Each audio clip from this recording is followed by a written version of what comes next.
Hello, hello. Welcome to the very first episode of the You Got It Girl podcast. We have here today Luz Jabiel. She is a CEO, founder, and lifestyle influencer. Hi, Nancy. Thanks for having me. I'm honored to be here with you. It's a very special occasion. I'm so excited and I'm proud of you to be here. Thank you. I'm so happy to have you here. Tell us more about your newest venture.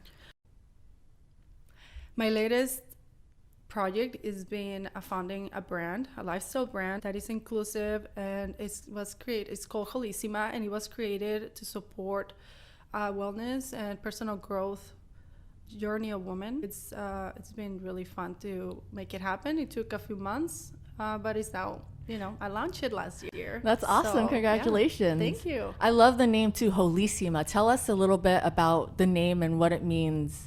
So Holisima comes from a mashup of two words, whole, which means, wholesome, and isima, which is like, is from Spanish. It means berry. It's like I wanted to create a international name, so it's Holisima. Tell us a little bit more about the brand and what you're doing with it. Well, I wanted to create a space where it's not only about, we do have products. I have a CBD product that we just launched. It's the first. It's going to be supported with also content and other services that will help women with mindset groups and a community. I feel like it's what is missing, not only the physical products that we need, but also the mindset behind it, which is what it takes the most. Yes, well, it's interesting because you can go only so far as what you can imagine. When I first started, you kind of go into the unknown because you don't know exactly how things are going to turn out, but you do have a vision of what you want, right? Yeah. So once you start doing something about that even small vision that you have, that's when things start unfolding. Yeah. So that's when you start looking into what the mindset that you have. I think it's very powerful to know that it is to manifestate something is as simple as start doing. Yeah, I strongly believe that we have what we imagine, what we think of us, what we think of ourselves. Yeah. So it become a habit. Who you are becomes like your reality, right? Because of what you think, how you think it, and what you do. So it's not until you feel like one of my superpowers is just be curious and always willing to explore myself. So that's how I find out, okay, well, this is what I'm living right now. And slowly you start kind of imagine or being curious and wondering around why I do this. Sometimes it's not like a big change. You just wonder and do little things, and then you start finding out more things. I think it all starts with wondering, and just maybe you don't believe it at first that it can be possible, but just to start wondering, to be curious about things. Like wondering about what? Like, what do you mean? How? For instance, I got inspired by other women about fashion, and then I wonder, well, maybe I can do that myself. And at the beginning, it wasn't polished, and it's been a whole process to find my personal style. But it started with me wondering, what would it be like? Yeah. And I started doing research. Yeah. And then that is with my personal style. Let's same with business. Let's say I just wonder, what would it be like to have to become a founder? Yeah. Right. So I started doing research, and like I said at the beginning, since it's this is my very first time doing something like that. I wasn't sure it was possible. But I didn't mind. Yeah. I was just curious. And then curiosity leads you to be passionate, kind of. That's when you start getting passionate about something and you begin doing, right? And once you start doing, you start unfolding all the steps. Yeah. And then that's when you see that it's possible. Yeah. That it's there's not always, everybody has a different background, different knowledge, different expertise. So the unfolding your path is not the same for everybody. We all have different starting points, but it always starts, I think, with wonder and curiosity. I love it. And I totally agree. I think it just comes with an idea, right? Being curious, like, what if could I do this? Like, yeah, exactly. And so once you get that idea in your head, just like anything else, like, it doesn't just magically happen. Like, you don't just wake up and, you own a business. I mean, you can, I guess, but there are steps that you need to take. Like, what is your business? You need to figure out what is the name of your business. What are you going to be doing? Are you providing services, or content or a physical product? And you just take the steps. Well, when I learned that time is a limited resource, that's when I start paying attention. I think part of becoming, I start paying more attention about what I do and how I do it. Yeah. Right.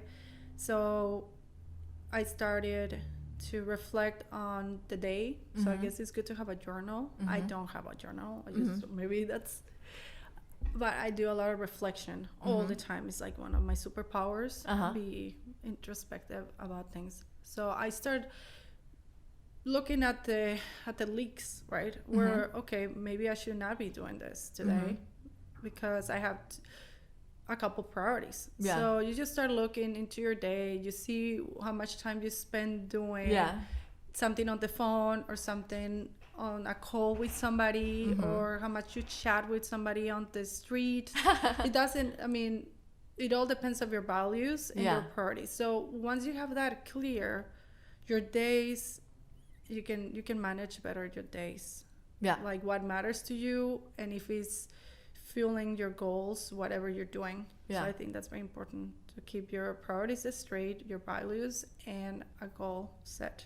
Yeah. So whenever you're planning your day, you can see, well, why I'm not accomplishing something, or why I'm not manifesting something. Yeah. I think it's just not just it's part of the process to know how much time you're investing in each of your priorities. Yeah.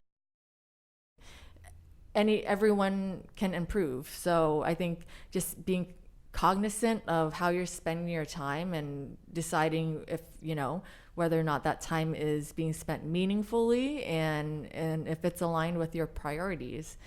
And I want to mention that maybe you shouldn't be so hard on yourself, because it becomes a habit, but also our environment matters a lot. So you have to think that there's like these multi-billion-dollar companies are doing everything in their power to get our attention, right? And sometimes they succeed. So for sure, it's an environmental, I think it's like a cultural thing as well. So this is where mindset and emotional health and mental health matters so much, because once you know yourself, once you're connected with what you're doing and how you're doing it, that's when you pay more attention of what is happening around you. Yeah. It's ingrained in us, like from a very early age. We are influenced by everything around us, television shows portraying what it means to be successful.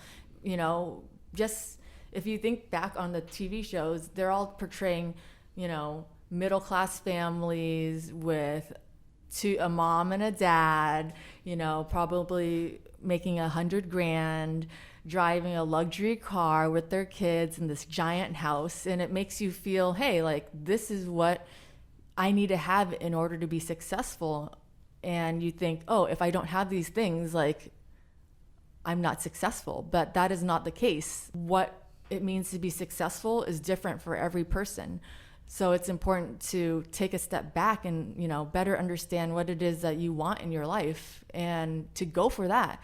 Because, you only have one life. You got to live for you. And if you're living someone else's dream or someone else's, your parents' dream for you, instead of what it is that you want to, maybe start reflecting on what it is that you want. in anything we do, I think the biggest mindset block I had before, like a long time ago, is that you think, or I thought, I could not control it. That you think... Control what? What do you mean you couldn't control? You cannot control who you are, how you do it, how we are modeled, right, to live this kind of like cookie cutter life. Yeah. But once I realized that I could control how I lived, I think that came early on in my, to be honest, like a long time ago I learned this, like when I was a kid. I knew I had choices. It's really important is to know that we all have choices. Yeah. I learned this many years when I was a teenager. I always had a choice. Even though I was told I shouldn't be certain way, or that I should do certain things, or that if I grew up in certain places, I should do, or I should be certain way, right? Yeah. And I always find out that I had a choice. Yeah. So you can not control what people say, what people do, how television or anybody's trying to tell you what to do or how to model your life or how they want to portray success is. Yeah. Know that you have a choice. You have a choice to decide what is good for you. You have a choice to decide how you're going to be that day, what you're going to do with your day. Yeah. We have a choice. Yeah. I love it. I love it. And, we talked a lot about, external influences and more around social media and things like that. But I think even family pressure, like from your parents or like, being compared to like, your genius cousin or whatever it may be. You are raised with this idea of what it means for you to be successful. And I think for me, and I think for a lot of people, especially, children of immigrants or people of color, we have our parents set these really high expectations on us. Being an Asian, a Vietnamese American woman, to be like successful, like, you got to be a pharmacist or a doctor or whatever. So I went on this path of trying to become a dentist. I thought, as like a 12-year-old, I'm like, I'm going to be a dentist. I love teeth. And then I started pursuing it and I just found I was not happy. And I hated it and I struggled, but I pushed hard because I was like, this is what I needed to do. And ultimately, in college, I like had a breakdown. I was taking 4 like upper level biochem, cell biology, like really hard science classes. And I like broke down. I was like, what the fuck am I doing? Like, this is like really hard. And it's like, is this even what I want to do? But I think it's also important to reflect, like, is this something that I want to do? Is this something that I wanted for me? Is this my path? Or is it something that I was raised hearing about, all these successful, Vietnamese kids who became doctors or pharmacists and, they're super rich and their parents are so proud because they send them all this money. And, you're just ingrained with this idea of like, wow, like that's what I need to do to be successful. So when you don't accomplish that, you feel like it's the end of the world. But lucky for me, it wasn't. My parents were super supportive, which is really great. Although, it was tough, but ultimately they're supportive. So I followed on my path and I took a lot of communications classes. I did like video editing and I just explored more of the creative side for the rest of my college career. And I majored in communications, and I think what I really loved about it was it really helped me understand different perspectives and understand that everyone is different. Even though we're speaking the same language, how we interpret what is being said is different based on our background and experience. Luz, like you as, a Mexican American woman, your experience and understanding of things may be different than my understanding, having grown up in a Vietnamese with a Vietnamese family. So, so I was just very excited to be able to use my background and experience in HR to be able to kind of share the interview and meet and share the experience of inspiring, creative, passionate, and empowering women with other women. And I think a lot of people stop themselves from even doing it and trying. Mm-hmm. And I think it's important to just, give it a whirl, try it out. I think even like with food, I know a lot of picky eaters, but for me, like some of the best tasting food that I've ever had was like things I've never, tried before. And a lot of the things that I've done throughout my life, like learning to skateboard, like I'm like a girly girl. Like never in my life was I like, oh, I'm gonna skateboard. Like I'm a skateboarder. Look at me skateboard. No, like I was like not coordinated. I don't do any sports. And I was like, I guess I'll give it a try. And it's actually pretty funny. After quitting my corporate job, I went out and I assembled a bicycle because I was gonna use my car less. So I didn't want to just walk every day. I wanted to, have the option of getting to work a little faster. So I decided to be an empowered woman and build my own bike. So then I built a bike all while, resisting learning to skateboard. My husband skateboards. So the funny thing is before I started skateboarding, when he would skateboard, I would literally just like speed walk behind him or like chase him. And that kind of sucks. So that's why I tried to build a bike. So I actually succeeded in building a bike. But then what ended up happening was I had the bike for maybe 2 weeks and I rode it. And then my bike lock broke. So I couldn't unlock my bike. And I had to get home. And it was either skateboard or run behind my husband, Sean, as he's skateboarding, chasing him. And I was like, dang it. I guess I gotta freaking try it now. So I gave it another try and, it wasn't easy, but eventually if you just keep trying and like with anything, like you'll get better. And that's a mindset thing too. Like before I used to hate doing stuff that I wasn't good at. But it's, nobody, unless you're like a savant or something, nobody's going to be good at something that they try for the very first time. I think there's like, what is it, like the 10,000 hour rule or whatever. Like in order to become an expert at something, you have to have done it or practiced it for 10,000 hours. And I think that comes out to about like 10 years or something. Don't quote me on that. But so, like, you look at these people, you look at these celebrities or these basketball players or whatever, and you're like, oh, wow, like it's so easy. But like, no, it probably, okay, maybe for some it was easy, but like it also took a lot of practice for them to get there. So having the mindset of, I might not be amazing at it right now, but if this is something I want to do, I'm just going to keep doing it until I get better. And eventually you'll get better. Yes, I feel there's a cult for talent. I think a lot of people, we stop ourselves thinking, I'm not talented at this. Yeah. I don't have a natural talent for this or that. Yeah. Right? I'm not creative enough, or I'm not exactly. Whatever it may be. You're not enough creative or enough talented, enough intelligent, but you nail it. It's all practice, right?